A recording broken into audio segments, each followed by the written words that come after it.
আজ ও আগামীকাল দেশের তাপমাত্রা আরও সামান্য বাড়তে পারে। আবহাওয়া অফিস বলছে রাজধানীতে আজ তাপমাত্রা 36 ডিগ্রি সেলসিয়াসের কাছাকাছি পৌঁছে যেতে পারে। তবে গরমের চেয়েও বড় অস্বস্তি হয়ে দাঁড়িয়েছে বাতাসের আর্দ্রতা। বাতাসে জলীয় বাষ্প বেশি থাকায় শরীর ঘামছে বেশি, যা আমাদের স্বাভাবিকের চেয়েও বেশি গরমের অনুভূতি দিচ্ছে।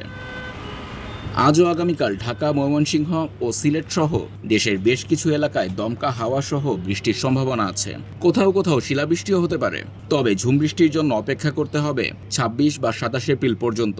তখন বৃষ্টির পরিমাণ বাড়তে পারে, কিছুটা স্বস্তি ফিরতে পারে জনজীবনে। এপ্রিলের দীর্ঘমেয়াদী পূর্বাভাস অনুযায়ী মাসের শেষের দিকে বঙ্গোপসাগরে একটি লঘুচাপ বা ঘূর্ণিঝড় তৈরি হওয়ার সম্ভাবনা রয়েছে।